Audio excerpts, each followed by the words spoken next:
Hello everyone. This is the 22nd part of the story, Abe the Wizard. Chapter 85, Black Market Auction. Abel didn't walk very fast, but every one of his steps was wider than anyone else. He has paid many visits to Harvest City by this point. Once he took a few turns at the corners, he was able to find his way into Gary's potion store, a large potion store selling various kinds of potions. Gary's potion store was closed. Maybe it wasn't in business today. Or, maybe it was because the shop's owner Darren wasn't here. "Hi there," a stranger said as he tapped Abel on the shoulder. "Sorry, but you've been going the wrong way, haven't you?" Wait, did he just recognize me? Abel thought as he turned his head around. Strangely, he saw a man wearing the same mask and hood as him. It was a strange man, but he was very passionate about his demeanor. "The Chris auction stand is over here," the man kindly showed Abel. "You've been going the wrong way, haven't you?" Abel stumbled for a bit as he wasn't quite sure what was going on. "Yeah. I wasn't sure where I was going, you see." "I knew it. Those newcomers always chicken out, don't they? They are scared of being recognized, scared of letting others know what they've bought. Come on now. This is just another regular auction. They don't sell anything special here. We don't know where the products come from, sure, but that's only from time to time." The man continued on as he closed in on Abel, especially this time. "They are putting up maids for sale, you see. Not just regular maids, though. They have dwarf maids, orc maids. I'm not sure if they have Vulpra maids, but I sure look forward to it." Abel finally understood now. Whoever this man was, he was going to the black market sales held by the Kree's auction stand. Coincidentally, they were both wearing the same costumes. No wonder he thought that Abel was going with him. Might as well have a look, Abel thought to himself. For all the time he spent on his own training, now was the chance to open his eyes to the outside world. "I give you my gratitude, sir." Abel gave a light bow to the mysterious man. "1,000 thanks for showing me around this place." The mysterious man didn't expect Abel to be this polite. He quickly returned a bow and said apologetically, "Oh, I did not know you were a nobleman. I'm sorry for my imprudence back then." The man wasn't acting so easygoing now. Actually, Abel liked it more this way. He was used to talking to strangers with a polite and distanced tone. Besides, the man was cultured enough to return the favor to him. He must be a nobleman as well, or at least someone was in the same circle. Abel praised, "Nobles have to be very careful to attend these kinds of auctions, don't they? You, sir, you hide well under your disguise." "Ha," the man replied with a laugh. "Oh, by the spirits. You are definitely the most humorous gentleman that I've ever seen." The two walked towards the front entrance of the Kree's auction stand. The door was half open when they arrived, which indicated that the business has just closed. There were still 2 staff standing outside. However, and they moved out of the way for Abel and the man to come in. They didn't say anything as they were doing this. The man advised, "Try not to speak too much here. You might see someone you know here." Abel nodded as he kept his mouth shut. The two entered the main hall of the second floor, which was crowded with tens of different people who were all hiding under their hoods. Most of them were waiting in silence, while a handful of them was whispering something to one another. The man whispered to Abel, "Most of these people are merchants. Do you know why these filthy lowlifes are here? They're here because they want things that they're usually not allowed to have."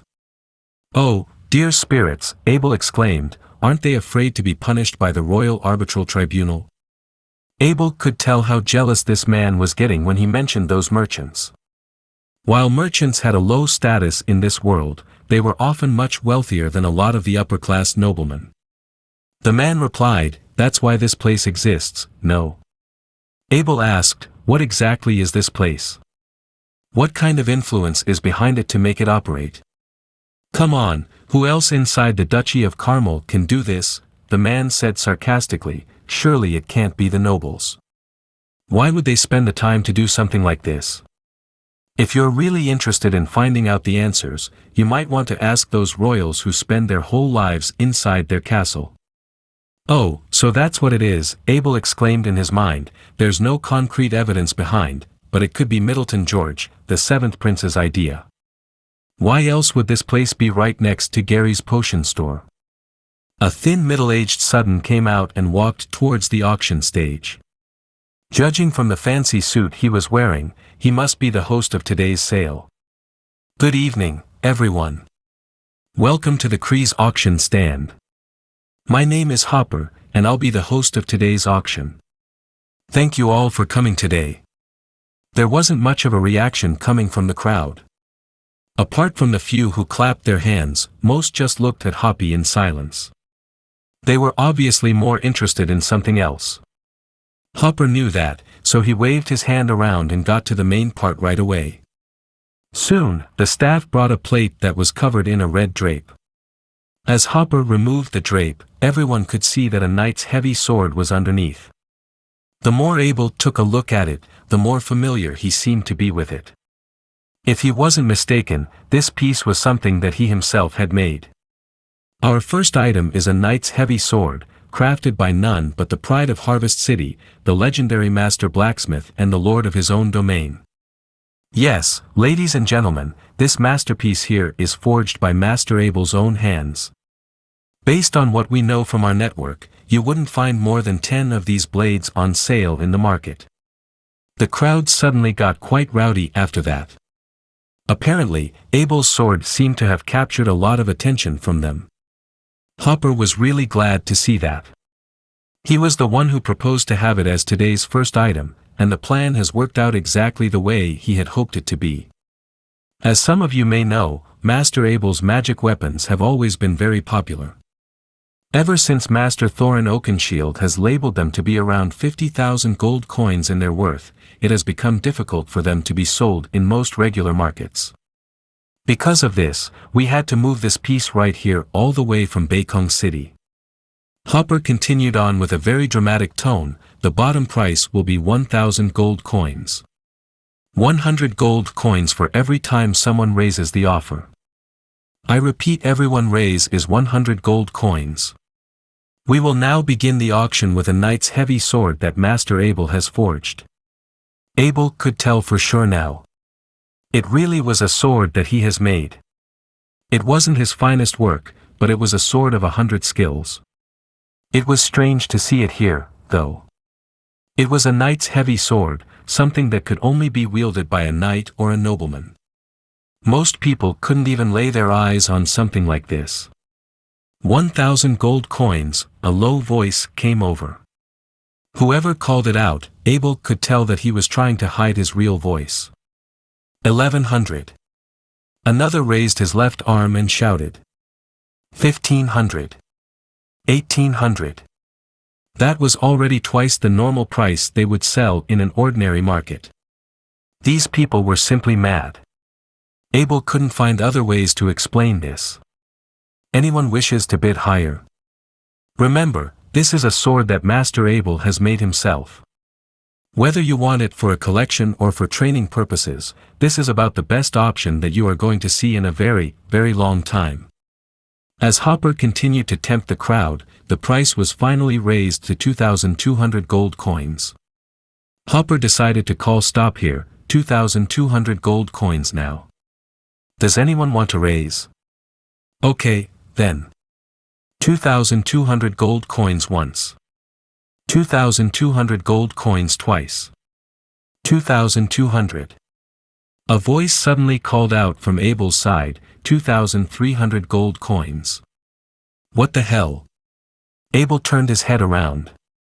He didn't see this coming at all, but the man who brought him in was the one who called out 2,300 gold coins. The man laughed as he saw Abel looking at him. It would be a disgrace towards Master Abel if his work were to be sold to a merchant. I can't allow that to happen, can I? The price is now raised to 2,300 gold coins. 2,300 once. 2,300 twice. 2,300 thrice. Congratulations, sir. You have earned yourself a knight's heavy sword made by none but Master Abel himself. As Hopper congratulated the man, a staff approached him and received a bag filled with the sum that was called out. Nothing less coming from a prodigy, the man scanned the sword's blade as he revealed a part of it from the sheath. Abel really liked this man now. Whoever he was, a man with such a good taste in weapons, must also have a great character to him. If Abel's got the chance, he'd love to be friends with this strange fellow. Chapter 86, Elf for Sale. The second lot was the Purple Fantasy series set designed by Master Lisa of Beikong City. It consisted of a necklace, 2 earring pieces, and a ring. The complete set was made of gold and purple gems. Hopper continued his introduction in a cheery tone. Not only are they made of some very fine jewelry, but Master Lisa has also added a lot more artistic value to them with her craftsmanship. The base price of this set of jewelry was 800 gold coins, and every bid must not be less than 50 gold coins. Abel had already lost his interest when he heard the word jewelry. Harry Castle had no mistresses in the first place. Besides, Abel was way too young to have a girlfriend. Abel looked at the people around him. Although he could not see their face, judging from their actions and forms, he could roughly guess what these people do for a living. Most of these people were businessmen. Abel could tell from the way they spoke. Some people deliberately learned to speak and act like nobles, but the etiquette they've used was incompatible to the current scenario.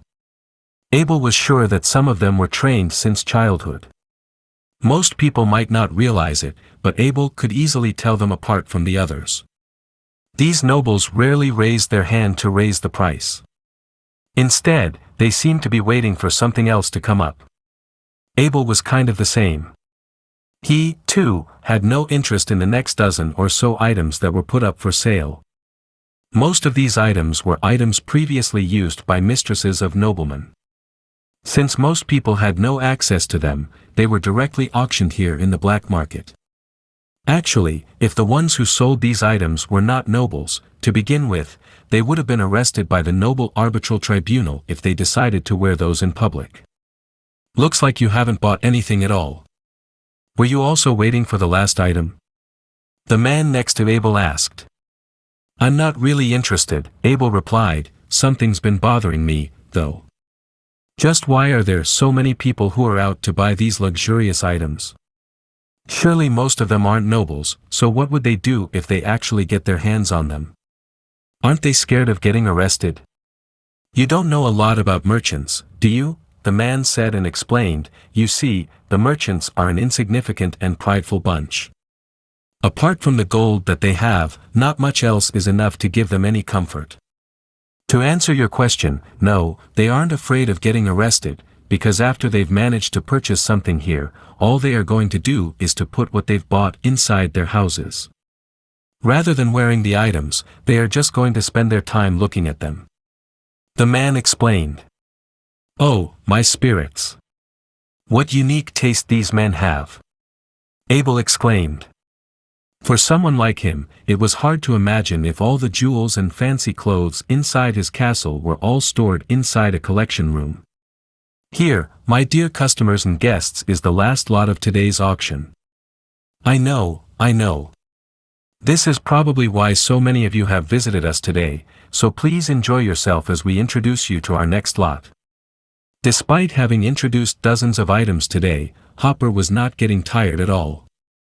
In fact, not only did he not tire, he seemed to be only getting more energetic as the hours went by. Her eyes are blue like the sky, her mouth small like a cherry, and her ears shaped like a piece of carved jade. And would you look at the figure of her body? Such finesse. Such wonder. Here we have an elf from the Double Moon Forest.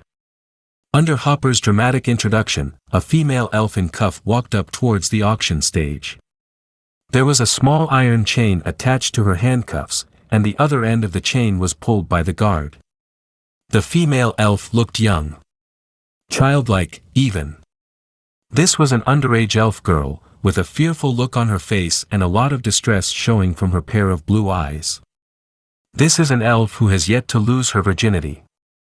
The bottom price is 10,000 gold coins, and the minimum bid is 500 gold coins. We'll start the bid now.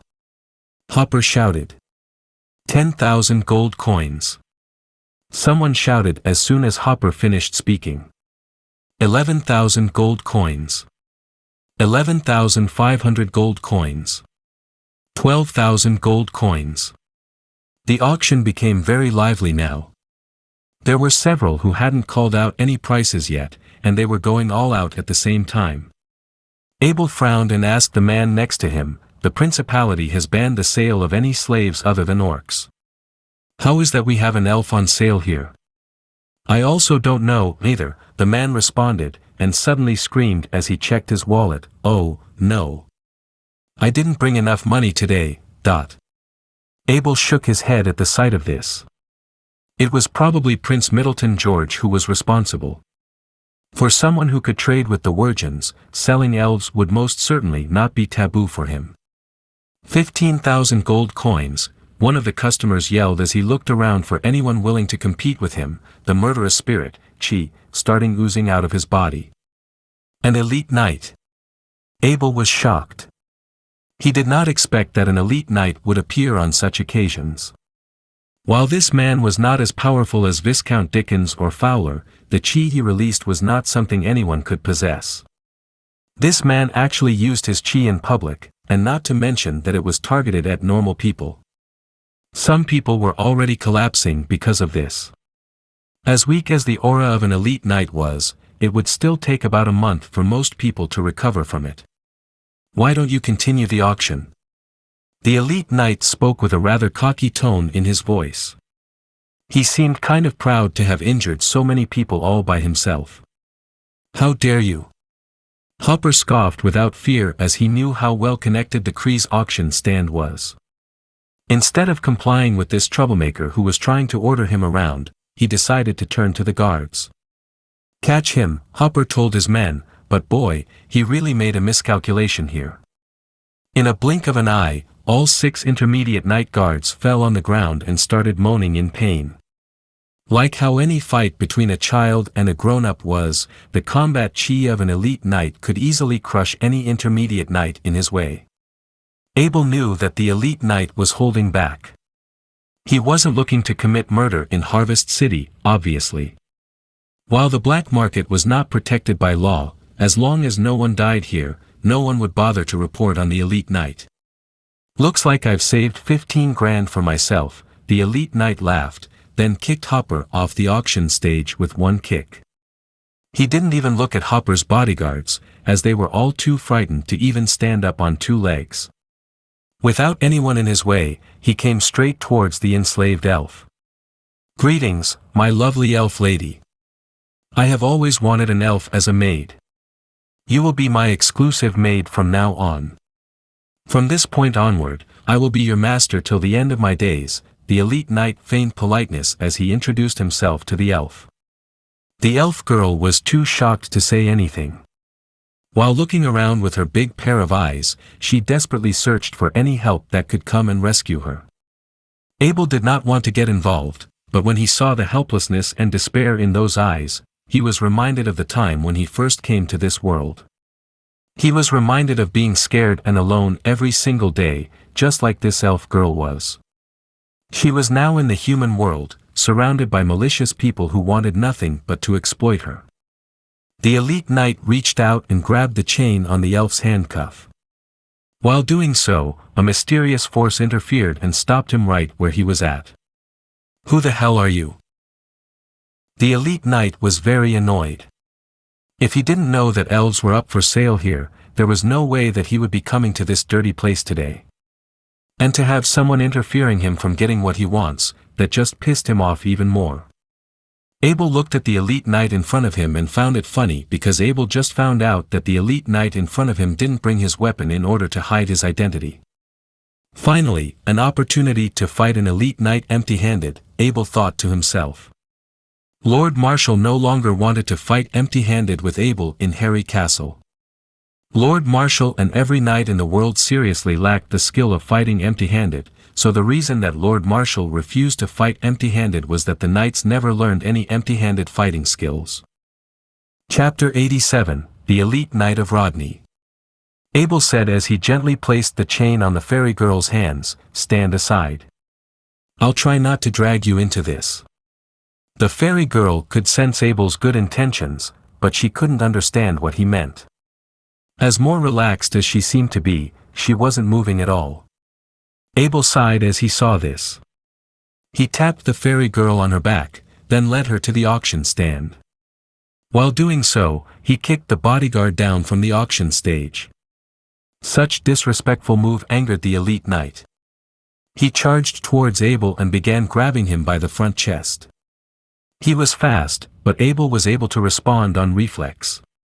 Abel grabbed the hand that was reaching towards him with his left, pulled it towards his behind, and the elite knight flew out by his own force. The elite knight slid on the floor for about 4 meters. It didn't hurt him, though, as Abel was just returning the force that was directed towards him. As it turned out, the short, young boy was not an ordinary fighter. He was much more experienced than his age showed. The elite knight quickly calmed himself down. Abel was no longer someone to be looked down upon. Rather, he was a real opponent to be recognized. The elite knight carefully took a step forward. As his front foot closed in, his back leg quickly followed. Such footwork was typically used by knights to send their enemies back. Since the auction stage was behind Abel, if he had no choice but to step back, he would have had to take the elite knight's full blow up front. Abel was not that predictable. The experience he's gained from his past life has made him see through a weakness in the elite knight's movements. While the footwork was meant for an armed assault, using it for closed-ranged combat would leave no chance for defense. Just when the elite knight was about to slash at Abel diagonally, Abel bent his knees and drew his distance forward. He didn't use this chance to go for a countermove. Instead, he faked a hit and spun his body one more time. Next thing the elite knight knew, his enemy was right behind him. All the guests who were attending the auction were just about to come to their senses. They had been too frightful to do anything, and since the intruder was not looking to harm them, he just wanted to take to a ferry, they decided to stay and enjoy watching the fight. Sadly for them, everything seemed to happen so quickly. Without catching everything that happened, the intruder slid out of the fight. The second round was barely about to start, but the stranger, Abel, was already preparing for an attack behind the elite knight. The move Abel was using was called the bridging German suplex, a killer move that was used in professional wrestling. After he grabbed the elite knight by his back, he straightened his legs and arched his whole body backward. The elite knight wasn't sure what's happening, but he screamed as loudly as he could when he was lifted in the air and clamped right down to the ground. Thud. As the elite knight's head made contact with the ground, his mind was just a tad away from completely fading out. He was a very strong man, however, and was able to stand up again after shaking his head a few times. Instead of continuing with his attack, Abel decided to let the elite knight recover for a bit. Such a sturdy opponent was rather hard to find, and he was really keen on reviving his memories as a martial arts trainer in the gym. "I want you dead," the elite knight roared and pulled away his cape. As fancy as his attire revealed to be, his stature was too muscular to be hidden underneath it. From what it looked like, he was in his middle age. His face seemed kind of misshapen. Perhaps it was the anger that he was showing. Or, actually, it could be that suplex he had just received. Anyways, that didn't stop him from being recognized by the crowd. "It's the elite knight of Rodney. My spirits, how could it be him? I can't believe he's that kind of person." The elite knight of Rodney was an elite knight who served under the Lord of Harvest City. He was a direct subordinate of Viscount Dickens, and because he had no title nor land under his name, he had to pledge himself to other big families once his masters could no longer provide for him and his training. Seeing that the others could tell who he was, the elite knight of Rodney didn't care to hide any longer. "I, the elite knight of Rodney," he exclaimed, "I declare a duel with you." Please, reveal your true identity and face me to a fair fight. Abel froze for a bit as he looked at the elite knight of Rodney like some sort of idiot. No one came here to let others know who they were. Just because Rodney showed his identity, it didn't mean that he could drag someone along to make the same kind of mistake. For noblemen and knights alike, request for duels was a common way to resolve any sort of conflict. There were conditions applied to this rule, however. Duels could only be requested to someone of the same rank, or from a higher-ranked noble to someone of a lower rank. After a duel was requested, the person who was challenged would be given time to make preparations. During this time, a third party would be found to oversee the duel in a fair and impartial manner. Without these requirements, the fight would lose its grace, and the winner's victory would hold little to no credibility to it.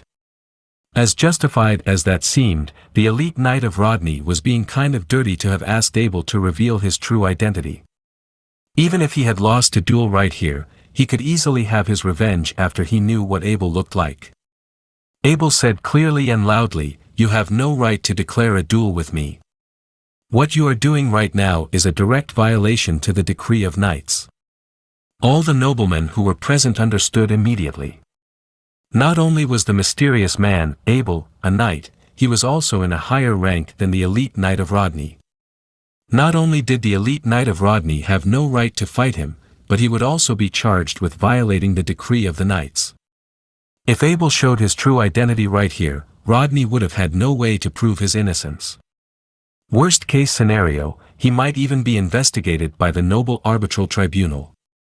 The elite knight of Rodney knew that, of course. While Abel didn't show his face, he had already declared his superiority as a high-ranking knight. The smart thing to do here would be to ask for reconciliation. The situation they were in was not that serious, to begin with, after all. But they were in a black market, and Rodney just couldn't believe that a high-ranked nobleman, who's higher ranked than him, would come here at all. He was already in a very upset back then, and now Abel was accusing him of a crime he might just get out of. "How dare you disgrace me?" Rodney screamed, "Show me your face now, or I'll smack you down right here." After saying that, the elite knight of Rodney covered his entire body with his white combat chi. Everyone watching was already running away by now. Unbelievable. Just unbelievable. How dare the elite knight of Rodney release his combat chi right here? Rodney was taking a gamble with this bold move. He didn't think any good citizen would go tell on him for releasing his combat chi. Besides, as long as Abel was not a nobleman, it wouldn't matter if he melted his limbs off with his combat chi. Is he out of his mind? Abel thought to himself.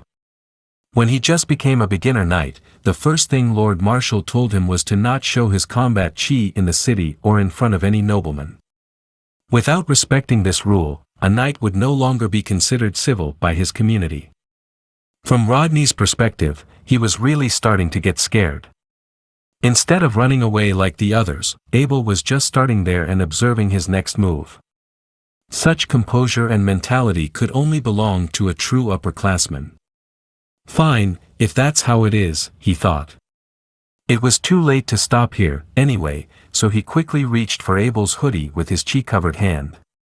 Abel's eyes turned cold as he saw the hand coming at him. He still hadn't revealed his combat chi up to this point, and Rodney's chi could have easily killed any ordinary person who didn't have his own chi. Combat chi was an extremely erosive and dangerous substance, and direct contact with it could have killed most people on the spot. So that's what it was.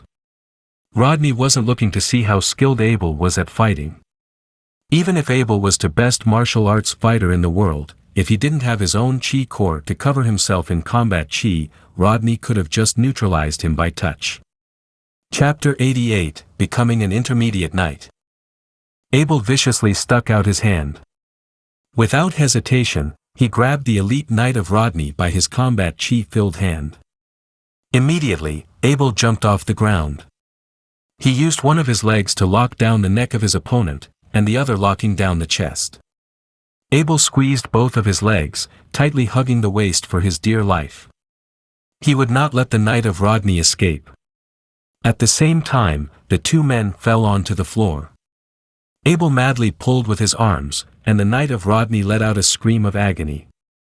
Just like that, a perfect Udhishijijujigatami grappling technique was executed. The Knight of Rodney had been fully secured on the floor. He was filled with confusion. Why was his opponent was not afraid of his combat chi? His opponent had grabbed his hand full of combat chi without hesitation. Not only that, but his opponent had also willingly made contact with his body, which was also filled with combat chi. No one from the crowd, even the Knight of Rodney, had noticed that Abel was using his own combat chi as well. It was just that, Abel's combat chi was shining in a pale gold color underneath his skin. This kind of combat chi could not increase your strength. It could only avoid other people's combat chi getting into your body. The Knight of Rodney continued to scream as Abel doubled down on his force. His neck was harshly pressed by Abel's leg through the perfect Udhishijijujigatami grappling technique. The Knight of Rodney began to lose his ability to breathe, and he felt like his arms were about to break through Abel's reverse lock. This excruciating amount of pain caused the Knight of Rodney to lose control over his body. All he could do now was to continue gushing out his combat chi. Both Abel and the Knight of Rodney was fully engulfed in a white flash of combat chi. Abel realized something strange. This was the first time he had attacked an official knight with his physical body while using his combat chi. Since he was a beginner knight, he could not inject his combat chi onto his weapons. He could rarely make contact with an opponent's combat chi. Even if he did have a chance, it wouldn't last long. Abel just wanted to have fun. He knew that the Knight of Rodney did not bring any weapons along with him, so Abel could finally have a chance to test his skills out on an official knight. Abel was very confident in his karate grappling techniques, so that's why things had ended up like this. Abel could felt the vicious combat chi of the Knight of Rodney rushing towards his body. However, when it was just about made contact with his pale gold combat chi, the vicious combat chi suddenly calmed down. When both of their combat chi finally made contact, the Knight of Rodney's combat chi suddenly got evaporated into those pale gold combat chi of his, like ice blocks on a heated stove. When Abel realized his body was immune to other people's combat chi, he no longer cared how much combat chi the Knight of Rodney was injecting in his body. On the other hand, the Knight of Rodney also realized Abel was not putting up any defense towards his combat chi. He began to feel hopeful, so he doubled down on unleashing his combat chi towards the body of Abel. As Abel continued to let massive amounts of white combat chi enters his body, yet they were all evaporated by his pale gold combat chi. He felt his body expanding, and this feeling only escalated as time passed. Soon, he felt like he was about to explode. Suddenly, he was reminded of the knight's breathing technique. Under this circumstance, he had no choice but to let loose of the Knight of Rodney for a bit and began to use the knight's breathing technique. A large amount of pale gold combat rushed towards the chi pressure point in his chest. The speed of the combat was much faster than those master's potion he had drunk before. In almost no time, the chi pressure point in his chest was filled up. I can't continue like this. Abel decided to suppress his pale gold combat chi into his abdominal area. The pale gold combat chi began to swirl within his abdominal. To his surprise, another chi pressuring point was beginning to form. Abel wondered if he was actually dreaming. How could he raise his rank again in such a short period of time? Before his battle with the Knight of Rodney, he was still a rank 6 knight. But before he even had time to react, he had already turned into a rank 7 knights. Despite all of this, the pale gold combat chi in his body doesn't seem to get drained at all as the Knight of Rodney continued to inject Abel with his white combat chi. The chi pressuring point in his abdominal also began to absorb the white combat chi. A large amount of pale gold combat chi rushed towards it, and soon, the second chi pressure point was also filled up as well. Abel did not stop. He began to build his third chi pressuring point from his back. After the chi began to swirl, those pale gold combat chi was sucked into his 3RDY pressuring point. Now, he was a rank 8 knight. By this point, Abel had become a little numbed to his crazy rate of rank increase. He could no longer stop. As the locked-down Knight of Rodney continued to inject his combat chi into Abel, Abel couldn't help but continue to increase his rank at this maddening rate. More chi pressuring point began formed, this time under his right armpit. It was then immediately filled with combat chi. Now, he was a rank 9 knight. The same went with the chi pressuring point under his left armpit, which had also formed after a while. Finally, he was a rank 10 knight, or in other words, an intermediate knight. The Knight of Rodney began to notice that something must have gone wrong. His combat chi was starting to drain, it was like his combat chi was being swallowed by something terrifying.